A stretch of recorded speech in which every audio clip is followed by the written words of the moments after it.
Hey everyone, this is your full moon tarot reading for the full moon we have coming up on May 5th. It's happening in Scorpio at 14 degrees, and it's also coming into us with that lunar eclipse energy. Remember that if you're on Eastern, it's happening at 1:34, and if you're Pacific, it's 10:34 a.m. So just make sure that you adjust the times accordingly for you, for where you're at. This eclipse was interesting energy, so let's see what the cards are going to bring us here. Well, that's not surprising. All right, so these two cards sitting together, we have the Page of Cups, and that is really that. You know, it's interesting. This one in itself is, in the traditional tarot, the page is standing on a beach holding a single gold cup, and the fish is actually popping out to him, offering this invitation and this message to him. And he's not really surprised. It's really about that subconscious energy that's coming to us, and it's asking us to take that piece of information that's given to us, the spark from our subconscious mind, and really put it into creating new beginnings with ourselves. I do think it's interesting that it's paired with the Seven of Swords, especially since we have this interesting star happening with this full moon, and it's the southern scale of balance, and it's kind of that negative side of karma. And, you know, I don't like to use that in a negative stance, but I do think that you have to be aware of the things that you've been hiding in your life, the things that you have been avoiding, and that is blocking you from this creative beginnings.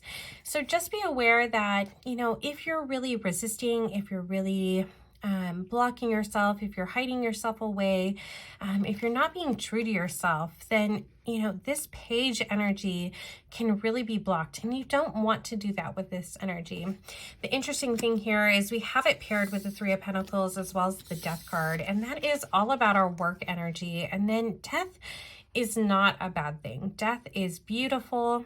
It's part of that rebirth energy, which I love. You know, with everything in our lives, it's a constant cycle, and in order to start anew and to start fresh, we do really have to be reborn. And with that, first we have that death, and there's some death of the old energy, especially in the way that we're working and living.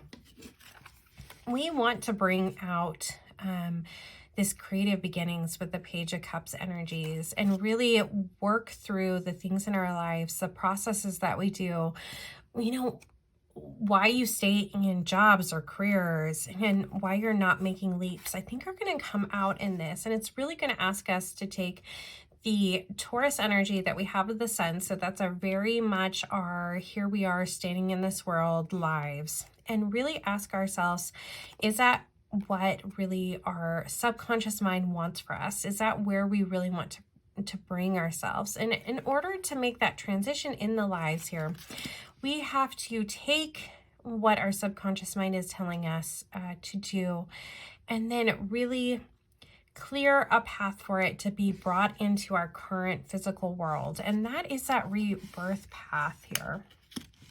It's really important with the energy of this moon to accept the changes.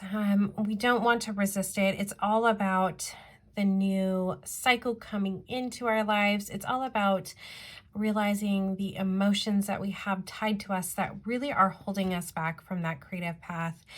So we want to accept the rebirth. We want to go ahead and travel through the portal with the Two of Wands and the Two of Cups here, and really bring about that energy where we're stepping onto our new path, because stepping onto our new path is going to lead to love. And this can herald in physical love between two people, but it can also be a love for our life, a love for who we are and what we're doing. And paired with these other cards here, I do think that this is a message of a new adventure, a new start, and with it, it's going to bring us so much joy. So if I were you guys, I would not block the energy. I do think that is the warning card here in this message, is don't block the new energy. This card is telling us to look for magical messages in our lives, right? This card tells us to look for, you know, that special pebble on the beach. It's to look for numbers and synchronology in our lives. And that's going to help guide us and provide us acknowledgement from the universe telling us that we're doing the right thing. So when you make a choice, when you do an action, and then something pops up, like you might find a beautiful feather on the ground, or you might look at the clock and it's 11:11. Those are the things that you need to pay attention to help indicate that you're going on the right path. Let's pull a card here. And we have Celestial. And this is from the Earthly Souls and Spirits Moon Oracle. And I actually just bought this. I was working at a market this weekend with a friend and grabbed this. So interestingly enough, this is exactly what I was talking about. And it's all about paying close attention to messages and signs delivered to you. So we're being told by Spirit on what we need to bring into our lives, and they're trying to help us and guide us. And that is the message for this full moon. Really pay attention to the messages that Spirit's sending you. Pay attention to what your subconscious mind is asking you to do and what it's asking you to clear and not hold back on, because we really need this rebirth energy to come in to bring in this beautiful new path and the love that we want so much in life. All right, everyone, I hope you have a beautiful full moon. Remember to let go of the stuff that you no longer want with this moon energy. I will see you next time for the new moon. Thanks, everyone.